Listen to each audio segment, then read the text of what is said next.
زجاج Entertainment.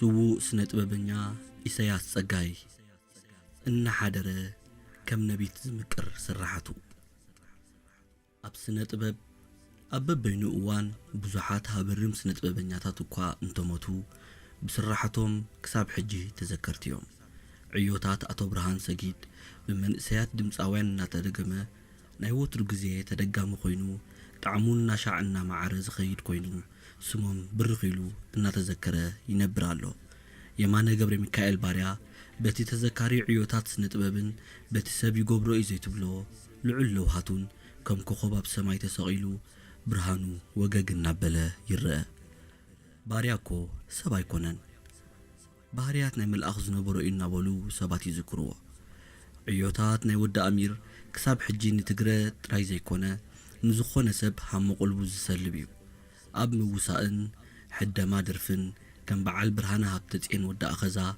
انكاش مي تعدلو أسري حز تخطلو زبلون بلوت أو ساسوون كساب دومي صبوق شمقدي فوز خدايو عقوا قابر بدرفتاتون تبعاتون وترون نتذكري خيدالو أب دراما كم غرازماج ألمايو كحساي دمت أون حدامن زيامن تواساين أبوي تكابو ولد مريم وتري يذكروا أبراهام فوركي وحلنا تصرحو أب نفس وكف إرتراو تراي زي كونه بخلوت زيغاتات زتدرفه علم لخاوي مأزن زحازة درفتاتو يذكروا من إسيات أب فقدو مزنابع بوتاتات معر درافيو دقمون كلو بلوتنتو معرخ ندي مخانو تردأ نلومي خلعلو دلي زلغو اتي أب حدما درفتاتن سنقت من درامان فيلمن أب متحاف كونه أب مقلاي لعل ترازو نبرو أزيو صلاوي سنة أبنيا سوء سنة أباوي إسياس تسقاي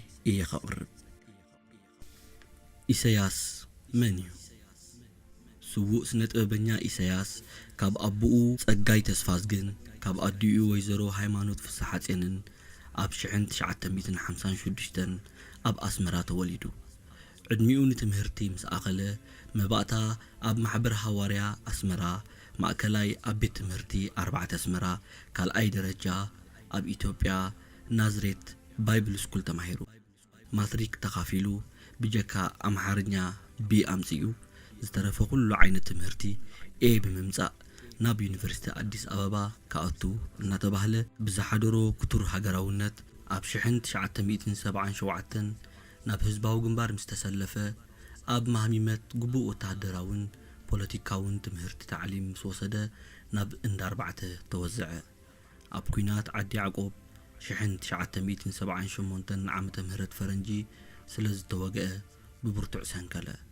أب حكمنا عرارب كإلا دحر مزناح بتزنبرو حيال وهبتو سنة طبب أب شحن 980 أب مأكلاي بهالي تسحبو بتزفتو مويا قال سوق أتسأله أب ميدا كتأمنهم زتقومو أزيم وحلولات قدمتات درف بمدلاو نتز أنحى قصقاس حيل غمزو وسخ أب مقبار عبترات تسعوته كان بعال اتا مريتي زبلا بقدي كسعر الله ولا أون كموتلا اتبل درفي تانكن تفنن حيال يتاو زيما هانس ود زمو بمقبار التدالوت لعل تلواز فترتن تفتاويت درف نبرت كم لومندو فانوس بركليلو كساب لومي قبل بنفس وكفولدون حدرت اتسرز حيال قدمي زدالو ايو اب درفي تفنو اب لميني بياتاو زيما بدمس أوي ود تخل زقربة أزيو أبو شايد إرتراو لبي نديلو زاتو قد ميزة دالويو إسياس تسقاي كاب درفي ود تخل كي وصانا أبي كالو زلو قد متات إسياس نبارنت زلويو بلوت سنة أبنيا سو إسياس تسقاي كساب شحن 991 ما أليا زيبلو وحلو العيوتات عزوزنتو زمسكر عيوتات سنة أبب زفريئيو أبتا دحرنا سنة زدالوا لميني اتبل مصحفو وكب قدمتاتو قديفو سلازلو نعومو كاس يكال إسياس ኣብ ስነ ግጥሚ ሓያል ምልከት ዝነበሮ ኣብ ናይ ደርፊ ሕደማታት ጥራይ ዘይኮነ ኣብቲ ዝሓየለ ናይ ጽሑፍ ግጥምታት እውን ሓያሎ ስራሓት ኣፍርዩ ከም በዓል ደጉዓ ህልው ሰብ ኢኺ ለያኒ ነብሰይ ጋሻኤ ነዛ ዓለም ወዘተ ዝኣመሰሉ ናይ ጽሑፍ ግጥምታት ዝዳለወ ሓያል ስነ ጥበበኛ እዩ። እስኪ ቁንጫል ነጋሕታት ለሚን ለሚነይ ንርአ። ክሳብ መጨረሽታ ነጠብጣብ ናይ ደመይ ንመንፈስካ ረድየ ክሳግምየ ንቕድመይ ኣሰርካ ለሚነይ ክጋልብየ ገና ኣብ ዝባን ፈረስካ ኣምናትካ ጎደና። ኣብ ናይ መድረኽ ድራማታት ብርቂ ዝኾነ ክእለት ዝወነነ ብምንባሩ ከም በዓል ልቢ ዕትብቲ ዝኣመሰሉ ብሉጻት ናይ መድረኽ ድራማን ከም መስርዕ ብሬን ዝኣመሰሉ ኣብ ጎልጎል ዝምድረኹ ኣብ ስታዲዮም ዝቐረቡ ስራሓት መሰነይታ ናይታ ድራማ ዝነበረት ደርፊ ኣሮን አብርሃም ራይሞክ ዝተሰለመት ግጥሚ ናይ ኢሳያስ ጸጋይ ደብዳቤ እትብል ኣብ ባሕቲ መስከረም ዝቐረበት እውን ዕዮ ኢሳያስ ጸጋያ። ኢሳያስ በዚ ተሓጽረን ድሕሪ ናጽነት ፊልምታት ኣብ ምፍራይ ብልዑል ወኒ ዝሰርሐ ሰብ እዩ። ወዲ ስመራ ጓል ኣርባዕተ እታ ኣደ ተሰላሚት ራይሞክ ዝኾነት ምስ ወዲ ፈራዳይ ብምዃን ዝዓየያ ራሄል ምድረ ማያወይን ኣናብስ ዘፍረየ እዩ። ኣብ ናይ ቴሌቪዥን ተኸታታሊ ፊልም ከም ንእሽቶ ሓወይ ክንዲ ሓሙተይ ልዑል ተቐባልነት ዝረኸበት ክሳብ ሎሚ ምስ ቤት ምንዓርሽ እትብል ናይ ትግረ ፊልም ብኢብራሂም ዓሊ ኣክላ ዝተጻሕፈት ከም ክልቲኤን ኣቢሉ ዛጊት ተቐባልነት ዝረኸበ ናይ ዕዮ ተኸታታሊ ፊልም ኣይተረኽበን። ትማሊ እትብል ተኸታታሊት ፊልም ዘቕረበ ኣብ ምድላው ፊልም ኣልያውን ኣዝዩ ሃብሮም ዝነበረ ደራሲ እዩ። ስውእ ኢሳያስ ጸጋይ ኣብ ጭርቃን ስራሕን ምስ ወዲ ፈራዳይ ኣብ ዓራርብ ብኸቢድ ተወጊኡ ምስ ኣተወ ኣብቲ ሕክምና ምስ ምስጉን ዘረኣይ ወዲ ፈራዳይ ተላለየ። መውጋእቱ ኣሸጋሪ እኳ እንተነበረ ምስ ወዲ ፈራዳይ ብቕጽበት ተላለየ። ጭርቃናት ክለዋወጡ ግዜ ወሰደሉን። ኢሳያስ ናብ ማእከል ባህሊ ምስ ተሳሕበ ወዲ ፈራዳይ ኣብ ጽሑፋት ናይ መጽሔት ይነጥፍ ስለ ዝነበረ ደብዳቤ ልኢኹ ኢሳያስ ንወዲ ፈራዳይ ኣብ መጽሔት ጥራይ ከይተሓጸርካ ኣብ ምድላው ድራማን ምውሳእን ክትነጥፍ ናብ ባህሊ ውድብ ክትመጽእ ኣለካ በሎ። ክውድእ እንከሎ እቲ ጽሑፉ እንሆ ሜዳ እንሆ ጎልጎል ብምባል ጽሑፉ ፈጸመ። ከምዚ ኢሉ እኳ እንተጸሓፈሉ ኣቐድም ኣቢሉ ብዓቕምታት ወዲ ፈራዳይ መዚኖሞ ስለ ዝጸንሑ ናብ ማእከላይ ባህሊ ተሳሕበ እሞ ዕርክነቶም ጸንዐ። ካድር ብሓንሳብ ስለ ዝተምሃሩ ብሓንሳብ ብድሕሪት ጥቓጥቓ ኮይኖም ኮፍ ይብሉ ስለ ዝነበሩ ሓደ ዓብዪ ካድር እናምሃሮም ወዲ ፈራዳይ ትኽሲሉ ደቀሰሞ። ኢሳያስ ንኽስሕቕ ኣልዕል ኣቢሉ ሕቶ ሓተተ መታን ደቂሱ እንከሎ እቲ መምህር ክርእዮ። እቲ መምህር ዝነበረ ንወዲ ፈራዳይ ደቂሱ እንከሎ ኣታ ኣናውንሰር ብምባል ብዓውታ ጸውዐ እሞ ወዲ ፈራዳይ ሰንቢዱ ተንስአ። ኩሎም ኣብቲ ቤት ትምህርቲ ካድር ዝነበሩ ተምሃሮ ሰሓቑ። ኢሳያስ መፍትኡ ወዲኡ ኣመና ሰሓቐ።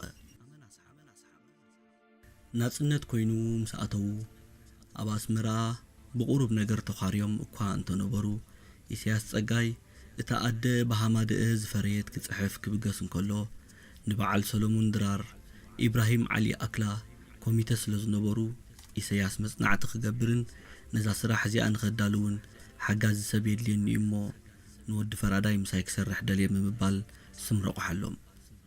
ኩርኦም ፈቲሖም ናብ ስራሕ ኣተዉ እሞ እታ ኣደ እትብል ብልጽቲ ፊልም ብሓባር ኣዳለዉ። ኣብ ጭርቃኑ ይብል ወዲ ፈራዳይ ኢሳያስ ክጻወት ክዕልል እንተደልዩ ወትሩ ዝጥቀመላ ዝነበረ ቃል ንጽልልዶ ይብል ነበረ። ኮፍ ኢልና ዶ ቢራ ንስተ ንምባል እዩ። ኢሳያስ ጸጋይ ዘይውዳእ ጭርቃናት ናይ ዕድመ ዝነበሮ እዩ። ንናቱ የንእስ እሞ ንናይ ካልኦት ዕድመ ክብ ብምባል ጭርቃናት ዝፈጥር ነበረ። ንኣብነት ሰዊት ጉጅለ ባህሊ ህፃናት ማእከላይ ዕድመን ምስ ተመስረተት ኢሳያስ ናተይ ዕለተ ልደት ኢሎም እሞ ምዝንጋዕ ክገብረልኩም እየ ብምባል ኣብ ቀጽሪ ኤክስፖ ንዝርከብ መለማመዲ ቦታኦም ነቲ ምዝንጋዕ ብምድላው ቶርታ ሒዙ ይመጽእ እሞ እቲ ቶርታ እንታይ ዝተጻሕፎ እዩ። ኢሳያስ ጸጋይ እንቋዕና መበል 23 ዓመት ልደትካ ኣብ ጸሓካ ዝብል እዩ።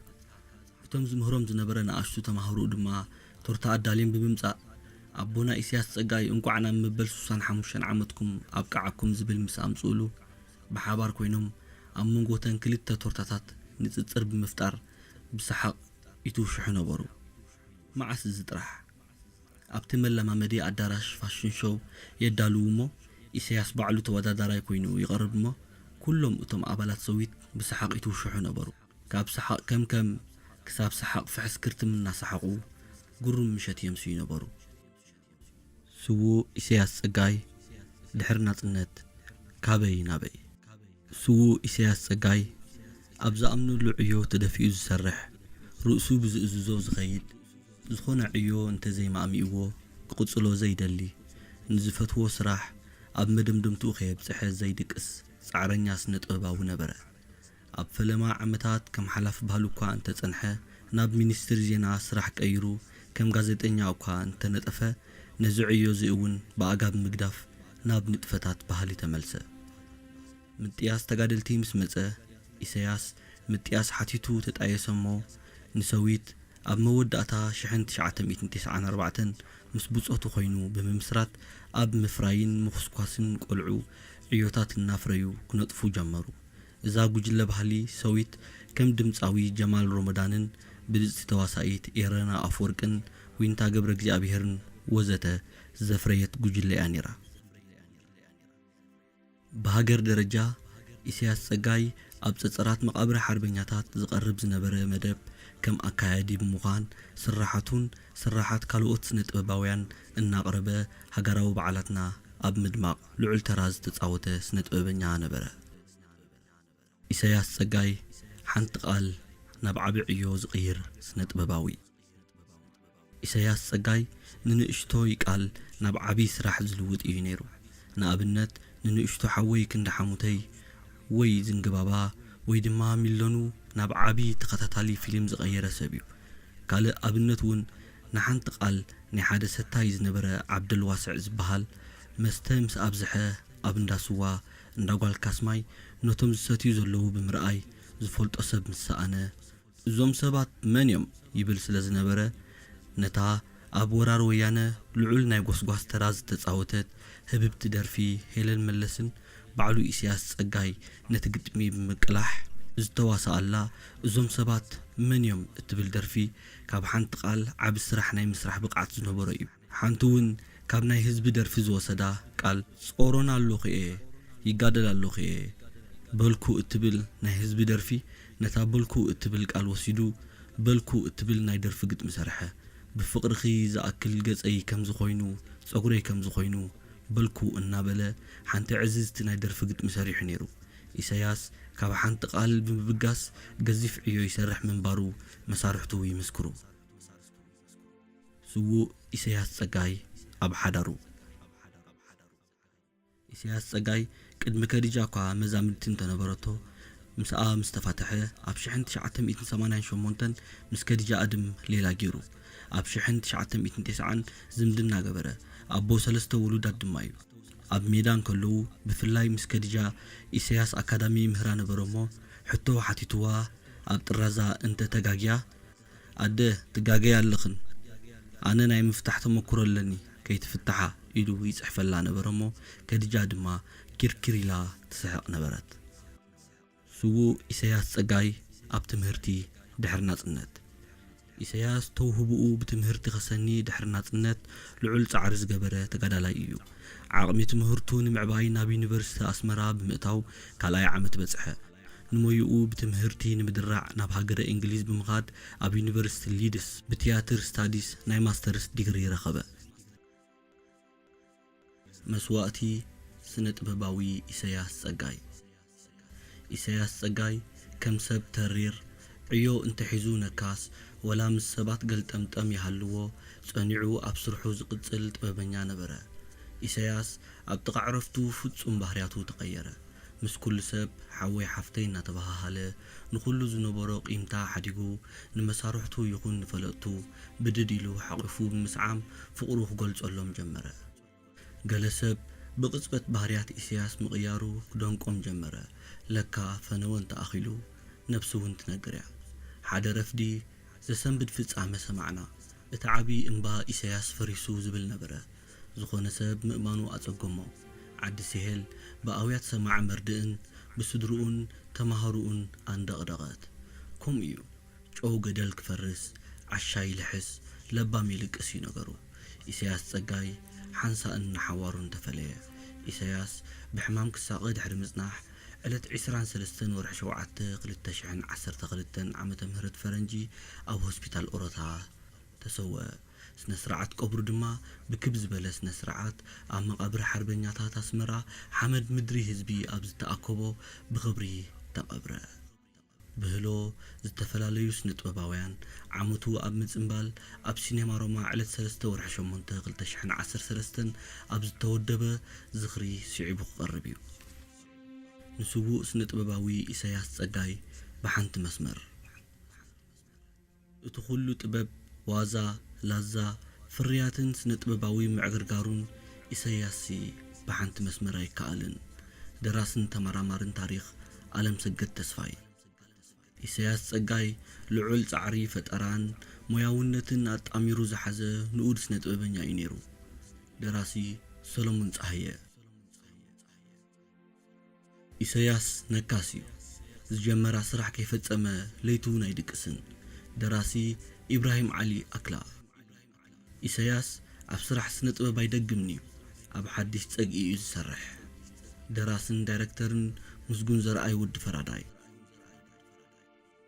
ኢሳያስ ንሓዳር ንቆልዑ ይኹን ንነፍሱ ጉዙእ ኣይኮነን ኢሳያስ ጉዙእ ስነ ጥበብ እዩ ንስለ ስነ ጥበብ ከዓ ክጸንሕ ነይርዎ በዓልቲ ቤቱ ድምፃዊት ከድጃ ኣድም ኢሳያስ ተኸሊፉ እምበር ዘይዓግብ ጥበባዊ ንያት ዝሰነቐ ምቕሉል ሞያዊ ደረት ትርኢቱ ከዓ ዓወት እዩ ነይሩ ድምፃዊ ስቲፋኖስ አብርሃም ዘማች ኢሳያስ ኩሉ ዓይነት ጠባዩ ሓደ ሰብ ኣይኮነን ክኢላ ሙዚቃ ሰሎሞን ተወልደ መድህን ወዲ ፊታውራሪ ኢሳያስ ንዓይናይ ህይወትን ጥበብን ኣቦን መምህርን እዩ ነይሩ ህብብቲ ተዋሳኢት የረና ኣፈወርቂ ኢሳያስ ዘይውዳእ ምንጭ ጥበባት እዩ ኣብ ልብና ሰሪትልና ሓሊፉ ስለዚ ንሕና ደቁ ነቲ ሓደራ ክንቅጽሎ ቃል ኣሎና ድምፃዊ ቶማስ ኣሰፋው ኢሳያስ ገዛይን መንገደይን እዩ በቃ ኩሉ ነገር እዩ ንዓይ ተዋሳኢት ልዋም ሰዊት ኢሳያስ ገና ዘይተሰርሑ ብዙሓት ድርሰታት ግጥምታት ሓዲጉ ዝኸደ እዩ እስኪ ምስ ዓለም ኣተሓሒዙ ንስነ ጥበብ ብሌጣ ጽሑፍ ዝገለጾ ንርአ ብኣብ ጽሑፍ ዝሓንጠጦ ሓሳባቱ ድማ ጽሑፈይ ክዛዝም ዓለም ታሪኽ ህዝብታት እያ ደቂ ሰብ ማዕረትን ህይወቶም ዘመቻችኡ ቅያታት ክሳብ ህይወቶም ዘይበቀቕሉ ዓውደ ውግኣት ኣጣጢሖም ናብ ወርሒ ዘብጽሕ ጥበብ እናተጨበጠ ህልቂት ዘቀላጥፍ መሳርያታት ኩናት ይፍኖ ክቱር ፍቕሪ ርኢኻ ጨካን ባእሲ ትሰምዕ ሚእቲ ይሞቱ ሚእቲ ይውለዱ ሓደ ይነብዕ ጎረቤት ይስሕቕ እዚ ክልተ ተማዓዳዊ ፍጻመታት ንህይወት ወዲ ሰብ መወዳእታ ዘይብሉ መቐረት ክጓዓዛ ይኽእሎን ሓጎስን ሓዘንን ስቃይን ባህታን ዓወትን ውድቀትን ከዓ ማንታ መናብርትና ኮይኖም እንተኾነ እዚ ኩውንነት ፕላኔትና እዚ ባይታ ስነ ጥበብ እዩ ንዓበይቲ ሙዚቃታት ቲያትር ግጥምን ካልእ ዓውድታት ምህዞን ኣኽኢሉ ተገላባጢ መቐረት ዓለም ከዓ